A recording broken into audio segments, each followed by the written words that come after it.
उस रिएक्शन में क्या था, एल्काइल हैलाइड का रिएक्शन सोडियम मेटल के साथ। एल्काइल हैलाइड के कितने अणु को लिया गया था, और सोडियम मेटल 2 एटम।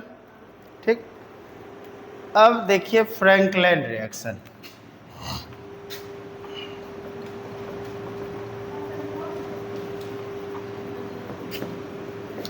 देखिए फ्रैंकलिन रिएक्शन भी एल्काइल हैलाइड से एल्केन देगा। बस अब यहाँ पे रिएजेंट चेंज हो जाएगा। वहाँ पे मेटल में सोडियम लिया गया था, यहाँ पे मेटल में जेडन को लेंगे।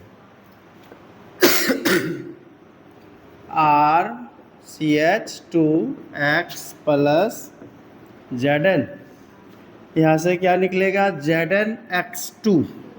रिएक्शन बैलेंस कर लीजिए। RCH2CH2R प्लस ZnX2, ये क्या हो गया, एल्केन। ये जिंक हैलाइड, ये जेडन मेटल,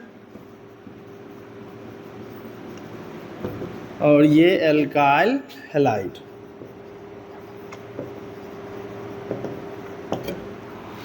अब एग्जाम्पल देख लीजिए।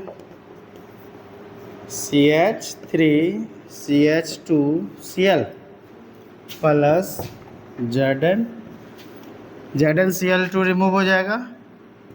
CH3CH2CH2CH3 प्लस ZnCl2, इसका नाम बताइए। एन ब्यूटेन, नॉर्मल ब्यूटेन, क्योंकि इसमें कोई ब्रांच नहीं है। और ये क्या हो जाएगा, इथाइल क्लोराइड।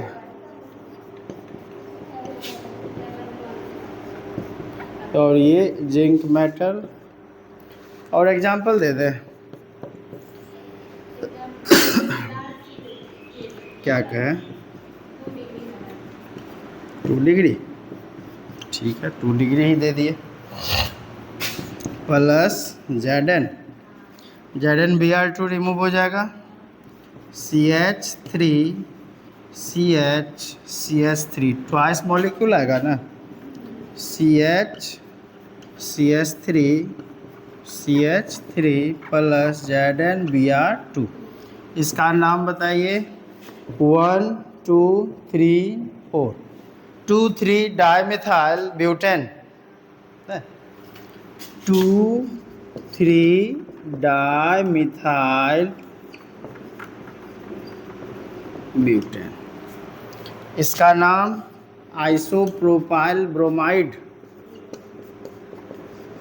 आइसोप्रोपाइल, या दूसरा नाम बताइए 2 ब्रोमोप्रोपेन। 1 2 3 2 ब्रोमोप्रोपेन। रिएक्शन नोट कीजिए, लैंग्वेज दे।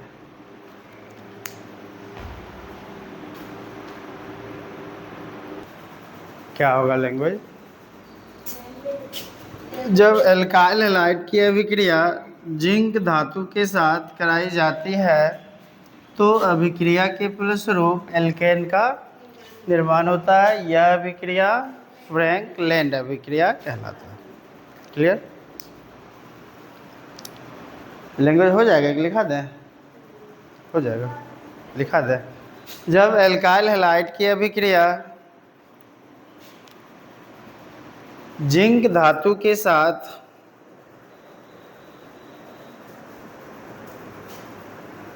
कराई जाती है,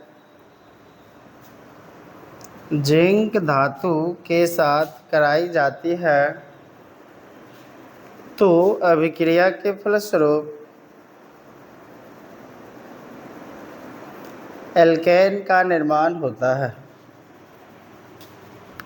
तो अभिक्रिया के फलस्वरूप एल्केन का निर्माण होता है। यहाँ तक में कोई डाउट?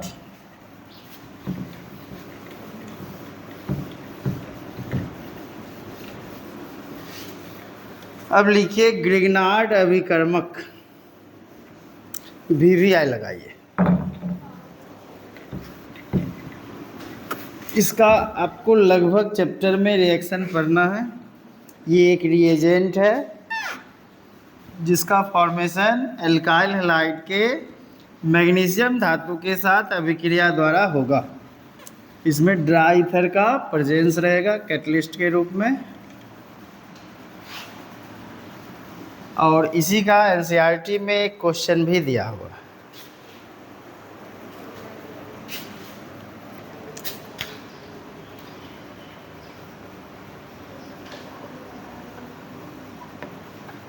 ग्रिग्नार्ड रिएजेंट, इसमें आएगा मैग्नीशियम धातु के साथ अभिक्रिया। देखिए RX प्लस Mg, यहाँ आएगा ड्राई ईथर, ये एडिटिव नेचर शो करेगा। RMgX एल्काइल मैग्नीशियम हैलाइड होगा।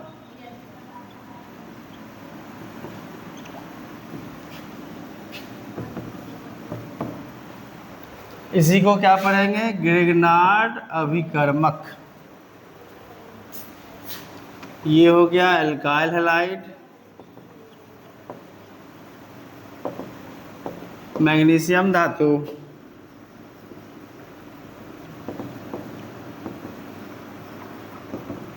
एग्जाम्पल देखिए CH3Br प्लस Mg, यहाँ आएगा ड्राई ईथर, शुष्क ईथर, ये बनाएगा CH3MgBr। जब भी आपसे ग्रिग्नार्ड अभिकर्मक पूछा जाएगा तो बताना है RMgX। अब R के एडिशन रिएक्शन दे रहा है तो यहाँ पे Mg जो है इसके साथ अटैच हो गया, तो ये हो जाएगा मिथाइल मैग्नीशियम ब्रोमाइड।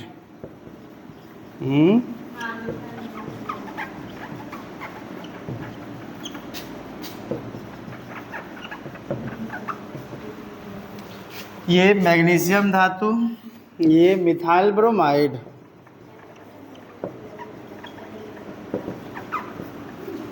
दूसरा एग्जाम्पल देखिए, एक एराइल ग्रुप वाला दे देते हैं।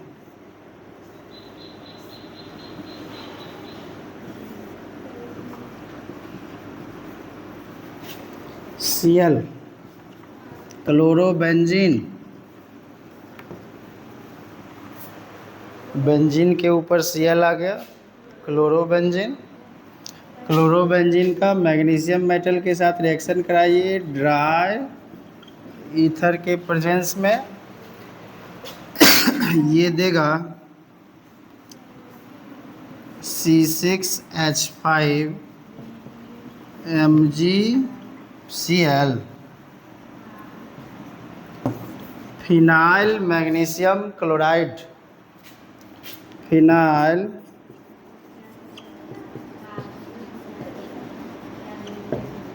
मैग्नीशियम क्लोराइड, ये हो जाएगा क्लोरोबेंजीन।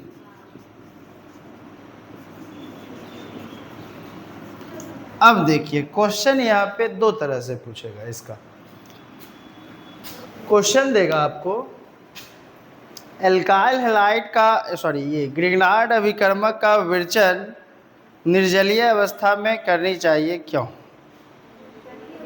हाँ, मतलब यहाँ पे हुआ ड्राई मीडियम में हम लोग करते हैं, ऐसा क्यों? इसका रीजन, यदि हम लोग ग्रिग्नार्ड अभिकर्मक का विरचन जो है एक्वस फॉर्म में करेंगे तो यह ग्रिग्नार्ड अभिकर्मक नहीं दे करके एल्केन दे देगा RH, क्लियर? जिसके कारण हम लोग ऐसा नहीं करते हैं। बस समझ में आया? चलिए इसको नोट कीजिए रिएक्शन को। क्या कौन बोल? जब बेंजीन रिंग का एक बॉन्ड फ्री हो जाएगा तो उसका नाम होता है फिनाइल। एक मतलब जैसे ये हुआ, अगर डायरेक्ट ये इससे अटैच है तो इसका पर्टिकुलर नेम आएगा, लेकिन अगर हम इस तरह से इसको रिप्रेजेंट करें तो ये अब बेंजीन नहीं होकर के ये फिनाइल, बात समझ में आई। और यही किसी ऑर्गेनिक चेन के साथ जब जुड़ेगा या किसी अनदर ग्रुप के साथ अटैच हो रहा है हेलोजन डेरिवेटिव्स को छोड़ करके, तो इसका नेमिंग हम लोग फिनाइल के फॉर्मेट पर करेंगे। बात समझे, ये याद रखना होगा। ऐसे अभी इसके बारे में नहीं पढ़ा है, जब हेलो एरिन पढ़ाएंगे ना इस चैप्टर का, अभी हाफ पार्ट जो फर्स्ट वाला पार्ट था अभी वो चल रहा है। जब इसके सेकेंड हेलो एरिन पर हम लोग जाएंगे तो पहले हम लोग इसके बेसिक को समझेंगे, उसके बाद फिर इसके सिलेबस पर जाएंगे। नोट कीजिए।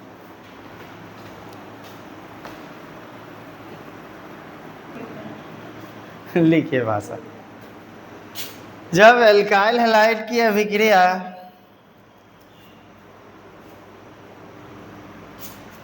मैग्नीशियम धातु के साथ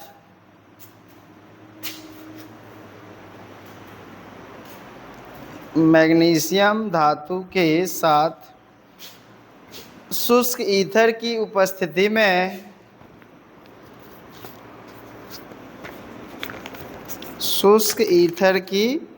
उपस्थिति में कराई जाती है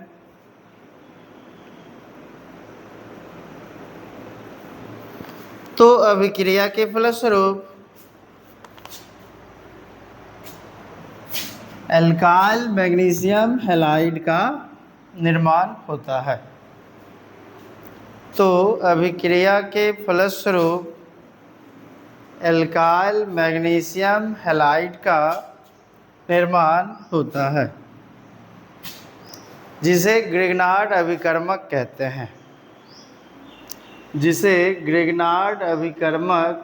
हैं।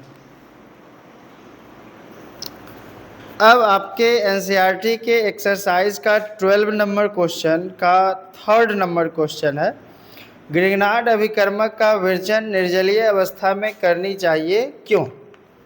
तो अब देख लो ध्यान से, अगर आप निर्जलीय अवस्था में नहीं करेंगे तो ये रिएक्शन करके क्या देगा, RX plus MgH plus OH minus, अब ये दे देगा RH plus MgOH into X। ये हो गया एल्केन, ये हो गया मैग्नीशियम हाइड्रोक्सी हैलाइड। क्लियर हुआ। तो हमें बनाना क्या था RMgX, लेकिन यहाँ पे बना क्या एल्केन। तो यहाँ पे क्वेश्चन में यही कह रहा है कि ग्रिग्नार्ड अभिकर्मक का विरचन निर्जलीय अवस्था में करनी चाहिए क्यों।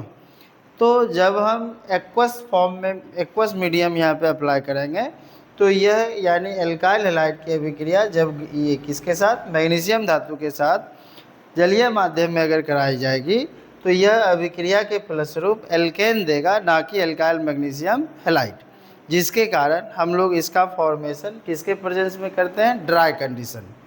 तो इसमें ड्राई ईथर जो है इसका मीडियम होगा। बात समझ में आई। चलो, और कोई डाउट।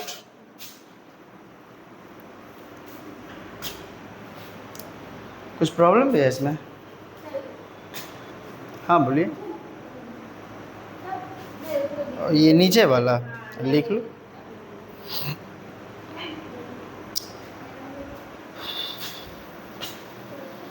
अब देखिए एक और क्वेश्चन इसी पर आपका है, फिजिकल प्रॉपर्टी से रिलेटेड था। एल्काइल हैलाइड ध्रुवीय होते हुए भी जल में अमिश्रणीय होती है क्यों। हाँ, तो अभी पिछले क्लास में आप लोगों को बताया गया था कि वही कंपोनेंट वाटर मॉलिक्यूल में डिजॉल्व हो सकता है, खास करके जो ऑर्गेनिक मॉलिक्यूल है जिसके पास हाइड्रोजन बॉन्ड पाया जाएगा। अब एल्काइल हैलाइड मॉलिक्यूल्स के पास हाइड्रोजन बॉन्ड होता ही नहीं है, जिसके कारण ये वाटर मॉलिक्यूल में इनसॉल्युबल टेंडेंसी दिखाता है। बात समझ गए। तो ऑर्गेनिक का ये इस टाइप का जो क्वेश्चन है, इसमें आपको थोड़ा बहुत वो क्वेश्चन में पहले से हिंट दे देता है। अब जैसे एक बात तो ये स्पष्ट कर दिया है कि एल्काइल हैलाइड ध्रुवीय है लेकिन जल में अविलय है। तो अब जल में अविलय होने का जो कंडीशन है या विलयता का जो कंडीशन है वो आपको लिखना है। अगर आप वो लिख देते हैं तो आंसर क्लियर है। बात समझे? तो आधा हिंट आपको पहले ही दे दिया ऐसा होता है, अब क्यों होता है इसका रीज़न बताना। बात समझे? या क्वेश्चन इसी में जैसे दे दिया कंपेयर बेस्ड क्वेश्चन, कंपेरिजन करने के लिए कि इथाइल क्लोराइड जल में अविलय है किंतु इथाइल अल्कोहल जल में विलय होती है, क्यों? बात समझ में आई? तो यहाँ पर सॉल्युबिलिटी का जो प्रॉपर्टी है उसको अप्लाई कीजिए, आंसर आपका क्लियर है। बात समझ गए? ऑर्गेनिक काफ़ी इजी है, लेकिन नहीं समझे तो इससे ज़्यादा पजल कोई टॉपिक है ही नहीं, समझे? सबसे बड़ा सरदर्द भी यही है और सबसे बड़ा देखा जाए तो क्या कहते हैं number based marking based topic भी है। नहीं, इसको आप रट भी नहीं सकते ना। रीज़न है कि अब जैसे मान लिया जाए आप जो टॉपिक पढ़ के गए हो एग्जाम में, ये टॉपिक नहीं उठा करके, अब जैसे हम यहाँ पढ़ा के भेजे हैं इथाइल क्लोराइड, क्वेश्चन दे दिया टर्ट ब्यूटाइल क्लोराइड, तो अब आप कहेंगे कि ये तो सर पढ़ाए ही नहीं थे, जबकि आपको एग्जाम्पल यदि आप बनाते तो टोटल उसमें इंक्लूड हो जाते।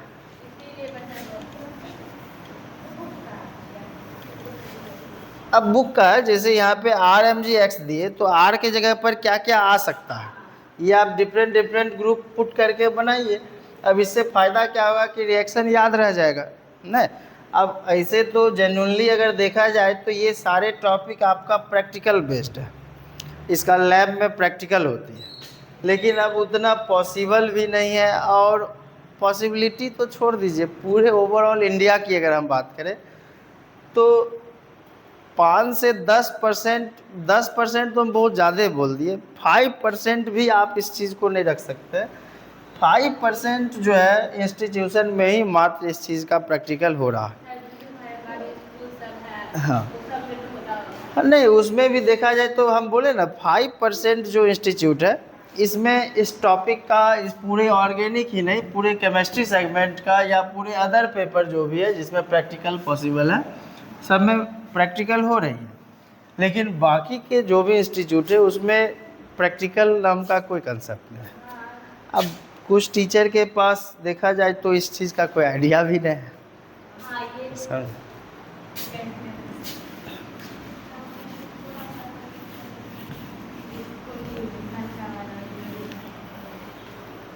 साइंस का पेपर पढ़ रहे हैं मतलब थ्रूली प्रैक्टिकल बेस्ड आप टॉपिक पढ़ रहे हैं। अब इसको हम लोग गलत तरीके से पढ़ते हैं जिसके कारण आपको ना ही इसमें कोई विशेष इंटरेस्ट आता है, ना ही को लगता है कि क्या पढ़ रहे हैं, सिलेबस में क्या दे रखा है ये हमारे लाइफ में। दूसरी बात, अब कोई बच्चा जैसे कहता है कि हम नीट का पेपर पढ़ रहे हैं, डॉक्टर बनना है, तो हम फिजिक्स क्यों पढ़ें, मैथ क्यों पढ़ें नहीं, या केमिस्ट्री में कुछ ऐसे सेगमेंट है जिसको हम क्यों पढ़ें।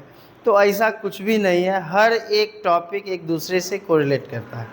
अब डॉक्टर आप बनने जा रहे हैं तो मतलब ये है कि आपको सबसे पहले उस मशीनरी की जानकारी होनी चाहिए, जो मशीनरी आप उसमें यूज कर रहे हैं या जो इक्विपमेंट आप यूज कर रहे हैं उस टर्म के बारे में आपको पहले से पता होनी चाहिए कि इसका क्या जो है इसमें दिक्कतें आ सकती है या क्या इसका डिसएडवांटेज हो सकता है, ये भी जानना ज़रूरी है। बात समझ गए? उसके बाद केमिकल तो जानना ज़रूरी है ही है, क्योंकि उसी के बारे में तो वही तो आप अप्लाई करेंगे लिविंग बॉडी पर। चलिए अब हम लोग समझते हैं इस चैप्टर का सबसे मोस्ट इम्पॉर्टेंट टॉपिक, और वो है न्यूक्लियोफिलिक सब्स्टिट्यूशन रिएक्शन। अब देखिए यहाँ पे एक टर्म समझना है, न्यूक्लियोफिलिक सब्स्टिट्यूशन रिएक्शन को जानने से पहले आपको ये जानना है कि न्यूक्लियोफाइल कहते किसको है। अब न्यूक्लियोफाइल से ही रिलेटेड कुछ ऐसे भी टर्म्स हैं जिसके बारे में आप यदि जान लें तो ज़्यादा बेहतर होगा। ऐसे तो ये 11th का ओवरऑल टॉपिक है, 11th में इस टॉपिक को डीपली पढ़ना है। बात समझ गए? तो सबसे पहले आपको ऑर्गेनिक का क्लीवेज प्रॉपर्टी जानना है, क्योंकि ऐसे तो देखा जाए तो अभी तक जो भी आप रिएक्शन पढ़े हैं सब में क्लीवेज आया है, सभी में नए पुराने बॉन्ड टूटे हैं, नए बॉन्ड का फॉर्मेशन हुआ है। तो ओवरऑल घुमा फिरा करके अगर देखा जाए तो आप ऑलरेडी पढ़ चुके हैं, लेकिन अब टॉपिक को हमको डायरेक्ट उससे कोरिलेट करना, क्योंकि थ्रूली वो टॉपिक आया। बात समझ गए? तो अब एक हम शॉर्ट फॉर्म में पहले उस टर्म को समझा देते हैं कि न्यूक्लियोफाइल, इलेक्ट्रोफाइल, फ्री रेडिकल और कार्बन्स ये सब होते क्या, समझे? तो देखिए सिंपली ऑर्गेनिक का जो बॉन्ड है यह दो तरह से ब्रेक करता है। अब जैसे कोई भी एक ले लीजिए,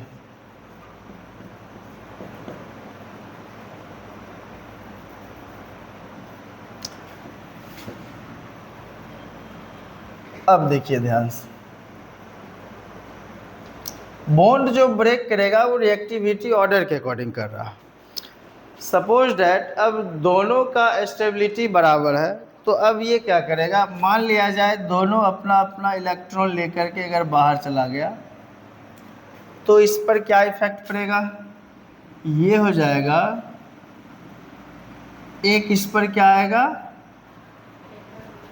फ्री रेडिकल, अनपेयर्ड इलेक्ट्रॉन है, इसी को हम लोग फ्री रेडिकल कहेंगे, और एक्स के ऊपर भी अपना एक इलेक्ट्रॉन आएगा। अब ध्यान समझिए, ये ग्रुप क्या हो रहा है, समान रूप से टूट रहा है, बराबर रूप से टूट रहा है। ये आप भी समझ सकते हैं, आपके लिए भी ये ज़रूरी है, लेकिन आपके इस सिलेबस पर पहुंचने में अभी बहुत समय है, समझे? तो अब जब समान रूप से ब्रेक कर रहा है बॉन्ड, तो इसी को हम लोग कहते हैं होमोलाइटिक क्लीवेज। क्या कहेंगे, होमोलाइटिक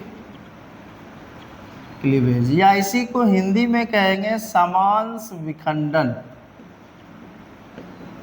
यानी समान रूप से ये टूट रहा है।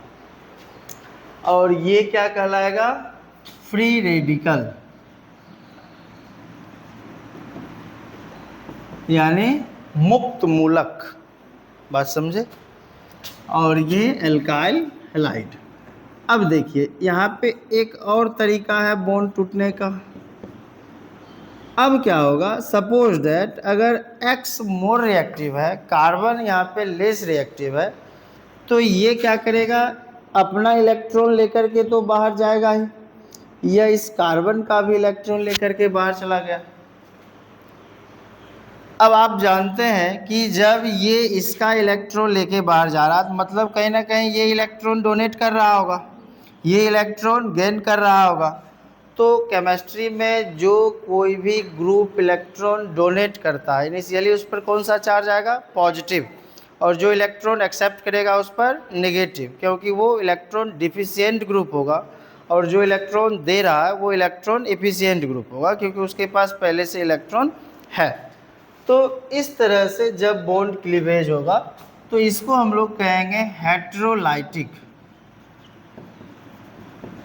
क्लीवेज, या इसी को कहते हैं विसमांश विखंडन। क्लियर? अब यहाँ पे बनेगा क्या, C के ऊपर क्या आएगा, पॉजिटिव चार्ज, और X के ऊपर क्या आएगा, निगेटिव चार्ज। तो इसी को हम लोग कहते हैं लिविंग ग्रुप। और ये कार्बन के ऊपर जो पॉजिटिव चार्ज आया है, किसके कारण आया है, ड्यू टू हेटेरोलाइटिक क्लीवेज, विसमांश विखंडन के कारण ऐसा हुआ है। तो जब कार्बन के ऊपर पॉजिटिव चार्ज होगा तो इसी को कहते हैं कार्ब कैटायन, या इसी को कहेंगे कार्ब धनायन, क्योंकि धनायन मतलब पॉजिटिव चार्ज। अच्छा, अब ये ध्यान समझिए, अब इसमें दो केस पॉसिबल है। ये तो हो गया आपका फर्स्ट, ये हो गया सेकंड, सेकंड का ये हो गया ए। अब जैसे मान लिया जाए कि यहाँ पर ये X जो है लेस रिएक्टिव है और कार्बन जो है मोर रिएक्टिव है, तब इलेक्ट्रॉन का खिंचाव किस तरफ होगा, कार्बन के साइड में। अभी भी देखा जाए तो ये असमान रूप से ही बॉन्ड ब्रेक कर रहा है, तो इस वजह से इसको भी हम लोग कहेंगे हेटेरोलाइटिक क्लीवेज। क्लियर? यानी विसमांश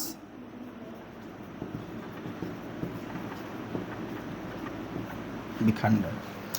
अब इस पर क्या आएगा, ये इलेक्ट्रॉन एक्सेप्टिंग टेंडेंसी शो कर रहा है, तो मतलब इस पर क्या आ जाएगा, negative charge with lone pair. बात समझ में आया। और ये हो जाएगा एक्स पर पॉजिटिव चार्ज। तो ये होगा कार्ब एनायन। बात समझ में आई। यानी जब एल्काइल हैलाइड का विषमांश विखंडन होता है उस कंडीशन में कार्ब कैटायन या कार्ब एनायन का फॉर्मेशन होगा। अब समझिए ध्यान से, ये जितने भी टर्म बने हैं सभी अनस्टेबल है। बात समझ में आया। स्टेबल मतलब अस्थायित्व हुआ, अनस्टेबल मतलब अस्थायी हुआ, यानी यह इसके रिएक्शन का जो रेट होगा काफ़ी फास्ट। अब सोच सकते हैं इसके रिएक्शन का रेट जो है 10⁻⁻6 सेकेंड टू फ्यू सेकेंड। मतलब समझिए कि 1 सेकेंड का 10 लाखवां भाग से कुछ सेकेंड में ये जो है रिएक्शन को क्लियर कर लेता है। तो यह जो है रिएक्शन के बीच के प्रॉपर्टी को दिखा रहा है, मतलब ये रिएक्शन फाइनल नहीं है, ये अनस्टेबल है। अब इसको चाहिए क्या चीज़, स्टेबिलिटी। स्टेबिलिटी लाने के लिए अब ये करेगा क्या, तो यह जो है अपने रिएजेंट का तलाश करेगा। अब समझिए ध्यान से, ये सभी जो है रिएक्शन के बीच का स्टेप है, इस वजह से ये सारे टर्म्स कहलाएंगे रिएक्शन इंटरमीडिएट, अभिक्रिया मध्यवर्ती। यानी अभिक्रिया के बीच में जो बना है इसी को हम लोग क्या कहेंगे, अभिक्रिया मध्यवर्ती। अब समझो ध्यान से, इसको न्यूट्रल स्टेट में लाने के लिए कोई अदर रिएजेंट आएगा जो इसी के जैसा नेचर शो करेगा। बात समझ में आ रही है। अब कार्बोकैटायन को बैलेंस करने के लिए क्या आएगा, कोई ना कोई नेगेटिवली चार्ज पार्टिकल आएगा या जिस पर लोन पेयर ऑफ इलेक्ट्रॉन रहेगा। बात समझ में आ रही है। कार्ब एनायन को बैलेंस करने के लिए कौन आएगा, जिस पर पॉजिटिव चार्ज होगा। बात समझ में आ रही है। तो जिस किसी भी अटैकिंग रिएजेंट पर नेगेटिव चार्ज हो या फिर न्यूट्रल स्पीशीज हो with lone pair of electron, उसी को हम लोग कहते हैं न्यूक्लियोफाइल, यानी नाभिक स्नेही। बात समझ गए। यानी इस पर जो कोई ग्रुप अटैक करेगा उसका नाम होगा न्यूक्लियोफाइल। क्लियर। ये हम लोग अपने सिलेबस में पढ़ेंगे क्योंकि 12th में यही टॉपिक हमको पढ़ना है। अब समझिए, इस पर जो कोई ग्रुप अटैक करेगा उसका नेचर कैसा होगा, पॉजिटिव। तो जब पॉजिटिव ग्रुप कोई भी आकर के इस पर अटैक करेगा उसको कहेंगे इलेक्ट्रोफाइल। बात समझ गए। ये नाभिक से नहीं है, इसको नाभिक से ज़्यादा लगाव होगा, न्यूक्लियस पर ये अटैक करेगा। ये इलेक्ट्रॉन से नहीं है, यानी ये इलेक्ट्रॉन लविंग टेंडेंसी दिखाएगा, ये न्यूक्लियस लविंग टेंडेंसी दिखाएगा। बात समझ में आ गई। क्लियर हुआ। अब नॉर्मली देखा जाए तो कार्बोकैटायन के बेस पर हम लोग जो रिएक्शन को पढ़ेंगे उसमें OH माइनस है, Cn minus, Br minus, I minus, Cl minus. Clear. या फिर इसी हाँ नेगेटिवली चार्ज पार्टिकल आएगा with lone pair of electron और न्यूट्रल स्पीशीज, इसमें से कोई भी आ सकता है। तो अब इसी के बारे में हम लोग स्टेप बाय स्टेप पढ़ेंगे। पहले आप एक काम कीजिए, इसको सॉर्ट आउट कर लीजिए, नोट कर लीजिए। उसके बाद जो है ये अलग में नोट करना क्योंकि ये सिलेबस का पार्ट नहीं है, ये आपके एग्ज़ाम में कहीं से कोई इसका जो है नहीं, एग्ज़ाम में कैसे पूछेगा। ये 11th का टॉपिक है, हम लोग ये बेसिक समझा रहे हैं कि आखिर ये कैसे हुआ। अब हाँ, इस अब जैसे एक बार क्वेश्चन आपका बोर्ड में पूछा था कार्बोकैटायन क्या है, तो कार्बोकैटायन क्या है, तो इसको समझने के लिए अब यहाँ से इजीली समझ में आ जाएगा कि जब एल्काइल हैलाइड का विषमांश विखंडन होगा तो कार्बन के समूह के ऊपर इनिशियली पॉजिटिव चार्ज और हैलाइड समूह के ऊपर जो है नेगेटिव चार्ज आता है। जब कार्बन के ऊपर पॉजिटिव चार्ज आएगा इसी को कार्बोकैटायन कहते हैं। बात समझ में आया। अब इसी के अगर स्टेबिलिटी ऑर्डर को देखें तो 3 डिग्री, 2 डिग्री, 1 डिग्री या 1 डिग्री, 2 डिग्री, 3 डिग्री, इसी तरह से हम लोग अलग अलग जैसे जैसे टर्म पढ़ेंगे उसका स्टेबिलिटी ऑर्डर बदलते जाएगा। बस समझे। कार्बिन्स के लिए स्टेबिलिटी ऑर्डर अलग आएगा, कार्बोकैटायन का स्टेबिलिटी ऑर्डर अलग आएगा, कार्बोनायन का स्टेबिलिटी ऑर्डर अलग आएगा, सभी का स्टेबिलिटी ऑर्डर अलग अलग है, रिएक्टिविटी ऑर्डर भी अलग अलग है। चलिए नोट कीजिए।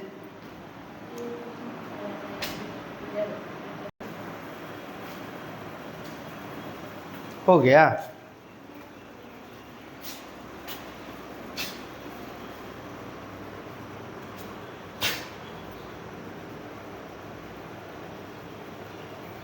ऊपर वाला मिटा दें।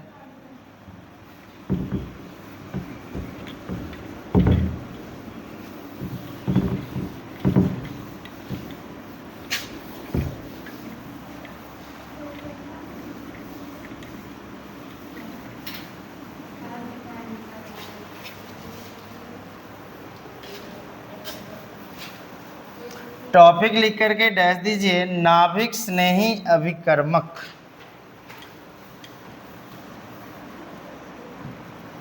नाभिक स्नेही अभिकर्मक, न्यूक्लियोफिलिक रिएजेंट।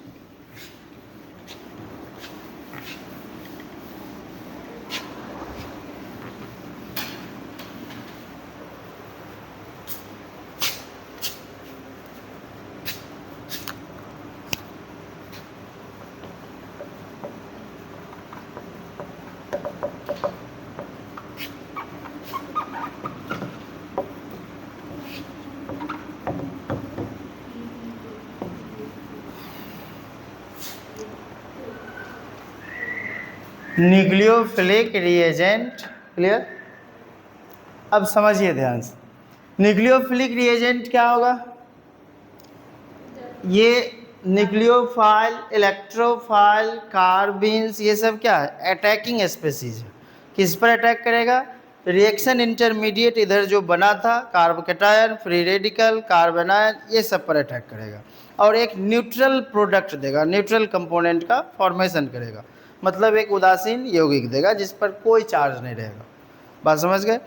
तो न्यूक्लियोफिलिक रिएजेंट का एक्चुअल मीनिंग होगा वैसे आक्रमणकारी अभिकर्मक जो नेगेटिवली चार्ज पार्टिकल होगा या फिर न्यूट्रल स्पेसीज होगा with lone pair of electron, उसी को क्या कहेंगे? नाभिक स्नेही अभिकर्मक कहते हैं। बात समझ में आई? नाभिक स्नेही अभिकर्मक एक दो ग्रीक वर्ड न्यूक्लियोस और फिलोस से आया है। न्यूक्लियोस का मतलब होता है न्यूक्लियस, फिलोस का मतलब होता है लविंग ग्रुप, यानी न्यूक्लियस का क्या होगा? न्यूक्लियस से प्रीति करना, यानी कि न्यूक्लियस से लगाव होना। बात समझ गए? तो ये क्या होगा? न्यूक्लियस लविंग टेंडेंसी दिखाएगा, जिसके कारण इसको हम लोग क्या कहते हैं? न्यूक्लियोफिलिक रिएजेंट कहते हैं। किस पर अटैक करेगा? जो कार्बोकैटायन होगा सभी पर ये अटैक करेगा और अटैक करने के बाद ये यहाँ से फाइनल प्रोडक्ट देगा। तो टॉपिक लिख करके डैश दीजिए, पहले इसके बारे में भाषा लिखते हैं तब हम लोग एग्जाम्पल्स को देखेंगे।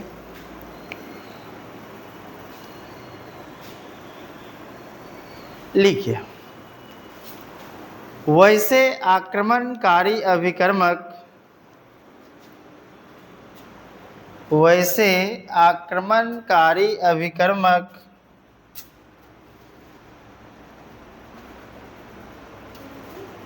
वैसे आक्रमणकारी अभिकर्मक जिस पर इलेक्ट्रॉनों की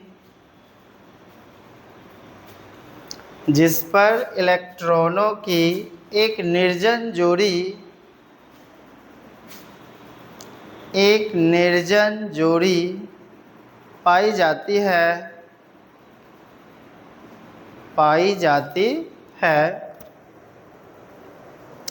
तथा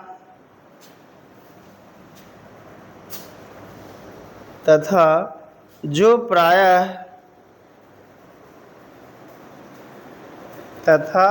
प्रायः ऋणावेशित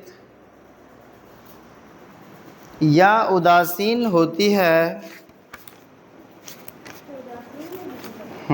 दोनों होगा, ऋणावेशित भी हो सकता है और न्यूट्रल भी हो सकता है। जो प्रायः ऋणावेशित या उदासीन होती है तो उसे नाभिक स्नेही अभिकर्मक कहते हैं।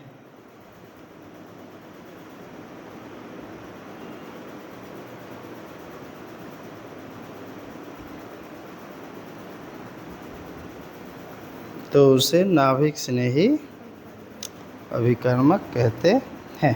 पैराग्राफ चेंज करके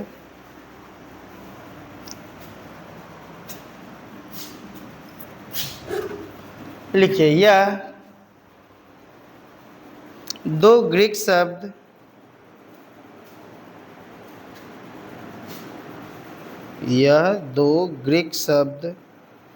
न्यूक्लियोस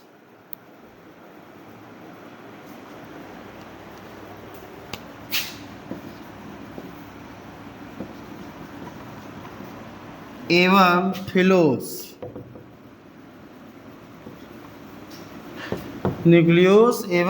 फिलोस गुड मॉर्निंग सर, से लिया गया है जिसका शाब्दिक अर्थ नाभिक से प्रीति होना, जिसका शाब्दिक अर्थ नाभिक से प्रीति होना होता है। प्रीति मतलब लगाव हुआ, स्नेह attraction,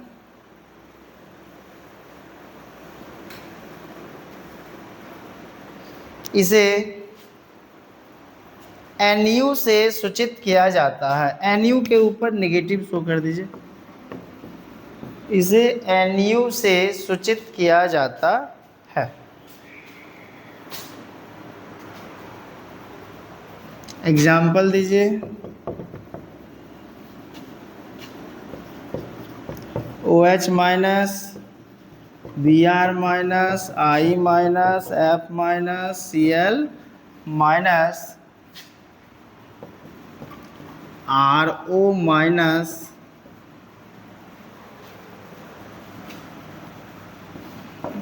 NH3, RNH2, R2NH, R3N, H2O ETC कर दीजिए, या एक और दे दीजिए Cn minus ETC। Alkoxy group है, ईथर का केस आएगा इस तरह से।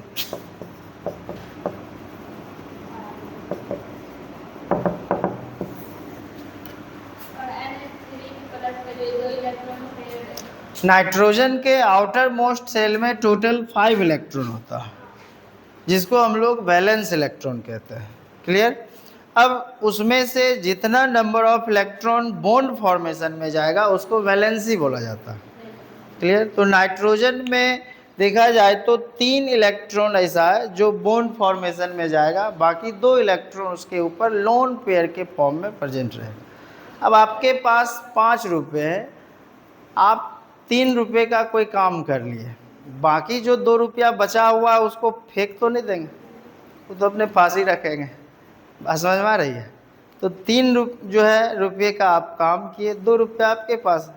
तो नाइट्रोजन के आउटर सेल में टोटल 5 इलेक्ट्रॉन है, जिसमें 3 इलेक्ट्रॉन बॉन्ड फॉर्मेशन में जा रहा है। अब इसका रीजन है, 5 इलेक्ट्रॉन बॉन्ड फॉर्मेशन में कुछ ऐसे केस है जिसमें जाता है, बाद बाकी ये नॉर्मल कंडीशन में ये 2 इलेक्ट्रॉन अपने पास रखता है।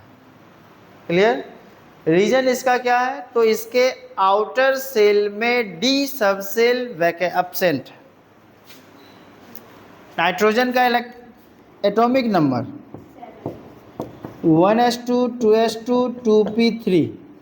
तो अब इसमें 3D सेल है ही नहीं, थर्ड सेल नहीं है। अब थर्ड सेल नहीं है तो फिर D सब सेल का कोई कंसेप्ट ही नहीं आएगा। जब D सब सेल का कोई कंसेप्ट नहीं आएगा तो P के पास जो नंबर ऑफ इलेक्ट्रॉन है यही आपका बॉन्ड फॉर्मेशन में जाएगा। बात समझ में आ रही है? बाकी का जो यहाँ पे सेकेंड सेल में जो टोटल नंबर ऑफ इलेक्ट्रॉन है वो कितना है, 5 इलेक्ट्रॉन, जिसमें 3 इलेक्ट्रॉन बॉन्ड फॉर्मेशन में जाएगा, 2 इलेक्ट्रॉन लोन पेयर के फॉर्म में जाएगा। क्लियर हुआ? चलिए अब हम, हाँ बोलिए। नहीं नहीं, NH4 के ऊपर प्लस आएगा ना, यहाँ आएगा, ऐसे आएगा ना, NH4 प्लस। ये आया कहाँ से, तो NH4Cl जैसे है, तो यहाँ से आप मान नाइट्रोजन के पास 3 इलेक्ट्रॉन होनी चाहिए बॉन्ड फॉर्मेशन के लिए, यहाँ पे कितना है टोटल 4, 1 इलेक्ट्रॉन ये क्या करेगा, डोनेट कर देगा, जिसके कारण ये अपने आप को स्टेबल कर लेगा। बात समझ गए? धरती का कोई भी कंपाउंड, कोई भी स्पेसीज ले लीजिए, कोई भी लिविंग ऑर्गेनिज्म हो या कोई भी नॉन लिविंग कंपोनेंट अपने आप में स्टेबल रहना चाहता है। अर्थ प्लैनेट भी अपने ऑर्बिट में स्टेबल रहना चाहता है। एक बात बताओ, अपने ऑर्बिट से थोड़ा भी अगर इधर उधर हो गया तो समझिए कि जीवन ही इधर उधर हो जाएगा। बात समझ में आ रही है? इसलिए अपने ऑर्बिट को कभी भी छोड़ना नहीं है। क्लियर? चलो अब टॉपिक लिख करके डैश देनी है, इसको मिटा दे।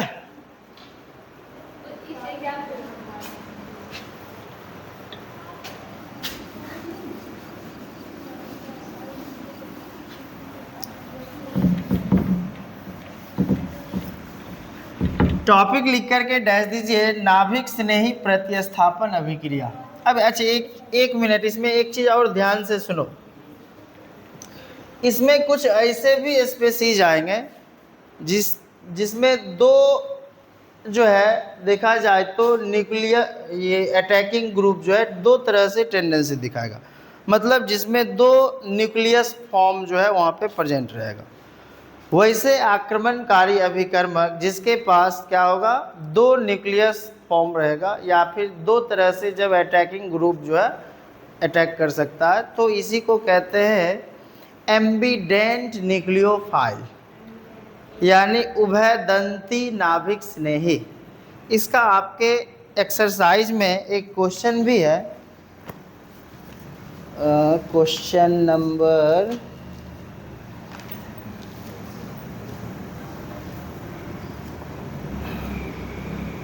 एक क्वेश्चन कहीं हम देखे थे, हाँ है, सो 8 नंबर एक्सरसाइज का क्वेश्चन है, उभयदंती नाभिक रागी क्या होता है, एक उदाहरण की सहायता से इसे समझावें। एफ ही नहीं आएगा, वो मेटल आ गया, वो मेटल हो गया, वो इनऑर्गेनिक कंपोनेंट। समझ में? नहीं वो दूसरा चीज़ हुआ, हाँ वो यहाँ क्यों आएगा, मिटाएं इसको। चलिए तो अब साथ ही साथ वो भी टॉपिक पहले लिख लो, उसके बाद ही हम लोग आगे इस पर्टिकुलर टॉपिक पे आएंगे। टॉपिक लिख करके डैश दीजिए, एम्बिडेंट न्यूक्लियोफाइल। ये भी आपके बोर्ड एग्जाम में पूछा हुआ टॉपिक है। उभयदंती नाभिक स्नेही,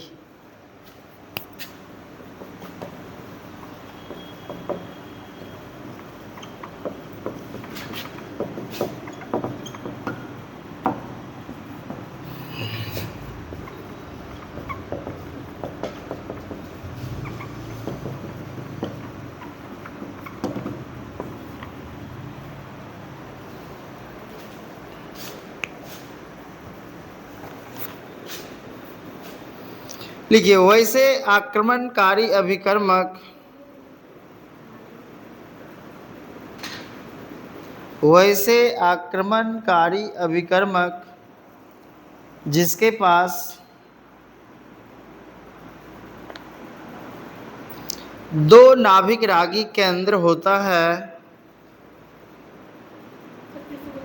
वैसे आक्रमणकारी अभिकर्मक जिसके पास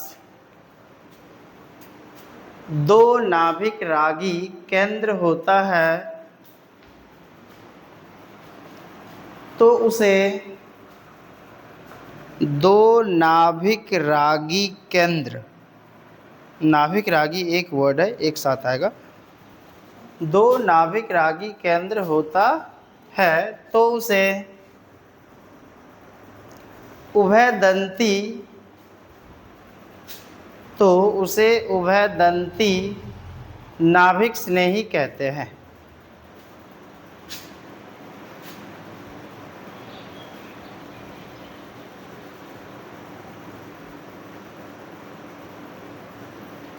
दे दिए।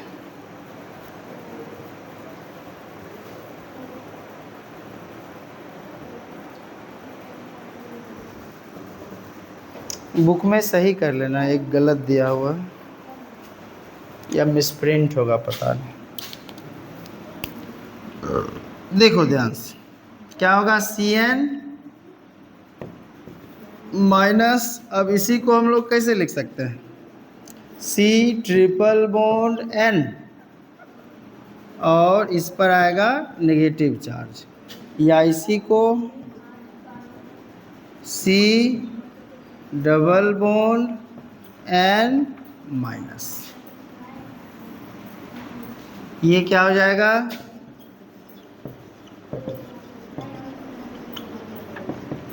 Cyanide group. देखो Cn ये है साइनाइड। अब Cn में कार्बन नाइट्रोजन के बीच कैसा रिलेशन, ट्रिपल बॉन्ड का है।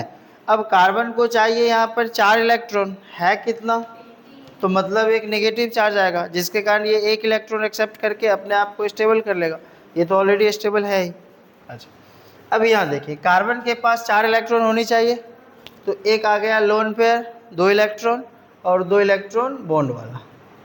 अब नाइट्रोजन के पास कितना इलेक्ट्रॉन चाहिए था बॉन्ड के लिए, 3, है कितना, तो एक इलेक्ट्रॉन यदि और ये ले लेगा तो अपने आप को ये स्टेबल कर लिया। बात समझ में आ रही है, इस पर दोनों साइड से अटैक हो रहा है, तो इस वजह से ये कहलाएगा उभयदंती नाभिक स्नेही। अब एक है नाइट्रो कंपाउंड या नाइट्रो ग्रुप ले लीजिए,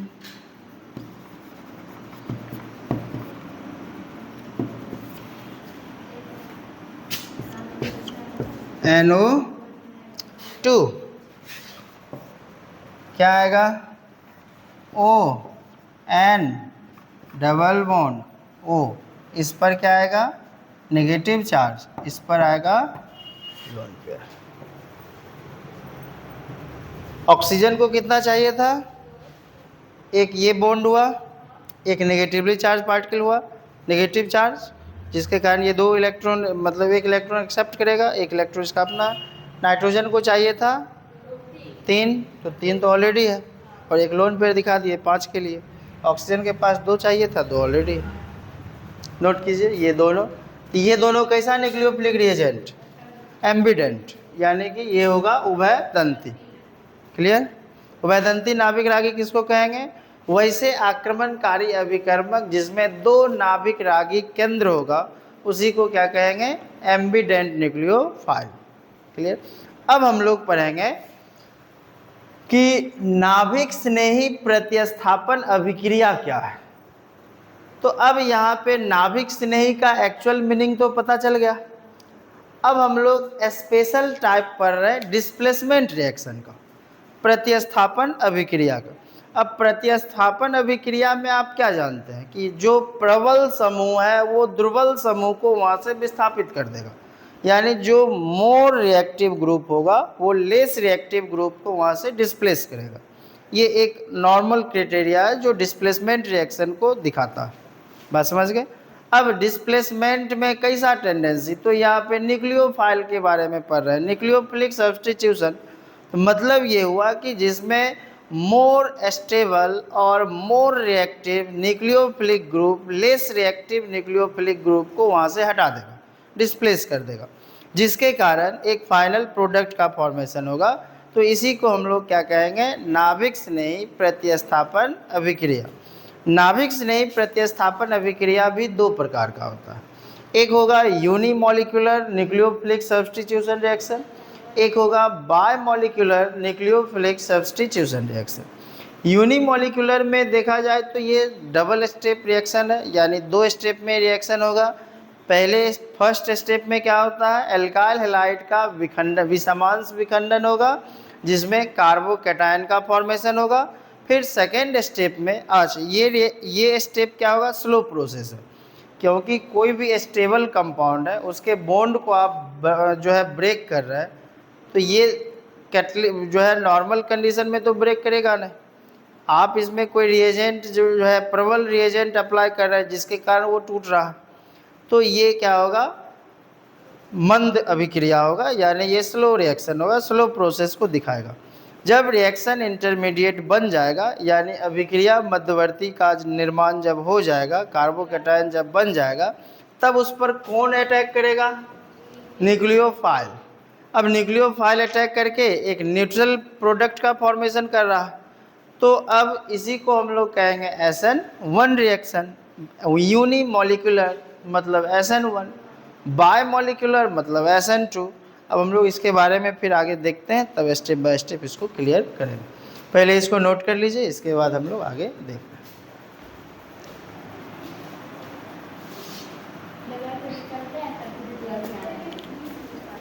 क्या हुआ,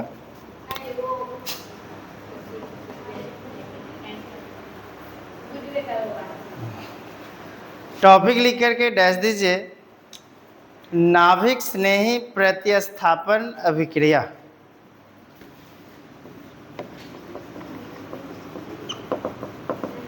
न्यूक्लियोफिलिक सब्स्टिट्यूशन रिएक्शन।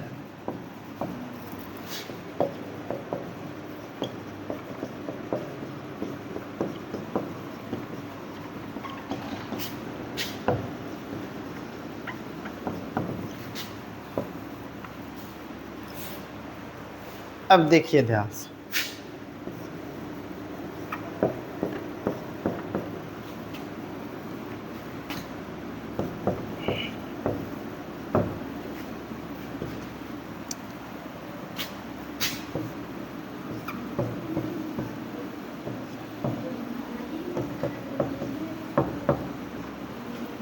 ये क्या होगा, एल्काइल न्यूक्लियोफाइल,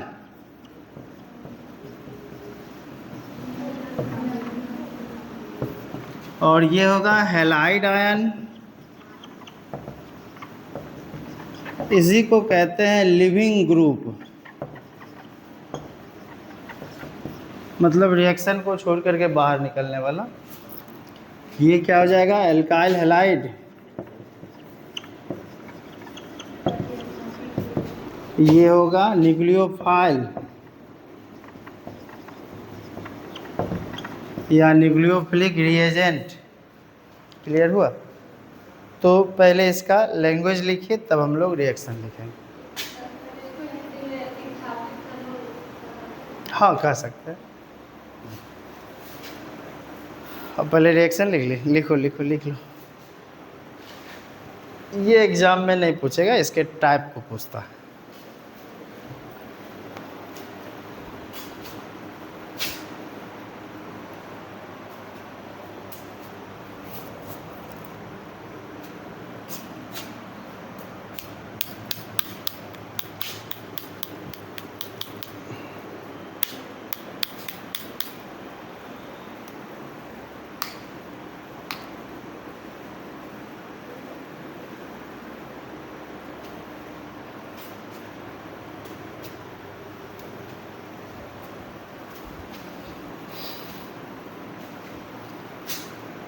लिखिए, वैसे रासायनिक अभिक्रिया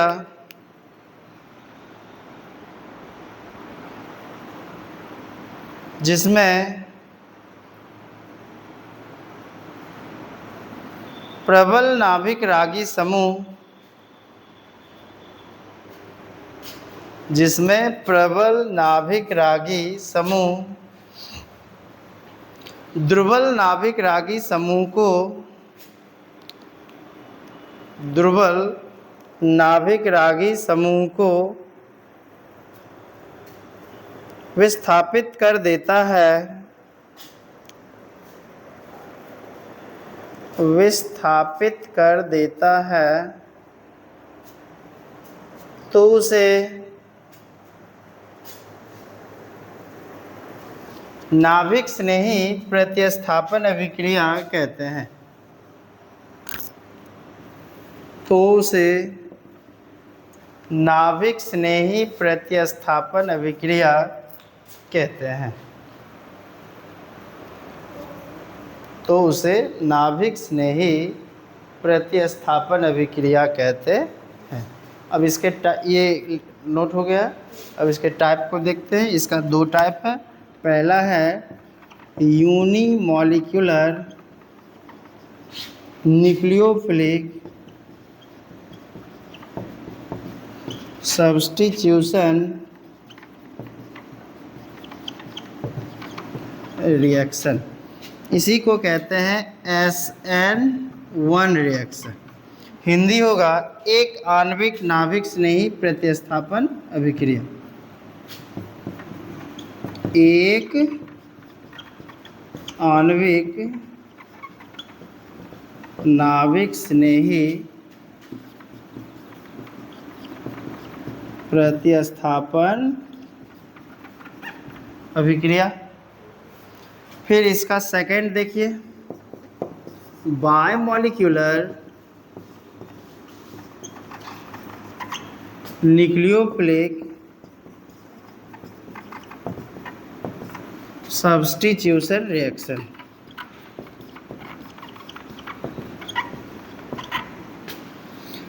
SN2 रिएक्शन,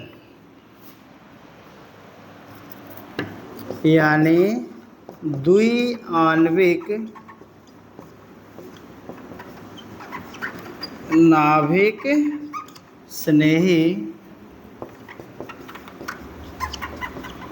प्रतिस्थापन अभिक्रिया। इसको नोट कीजिए। अब इसके बारे में आपको कल पढ़ के आना, ठीक है।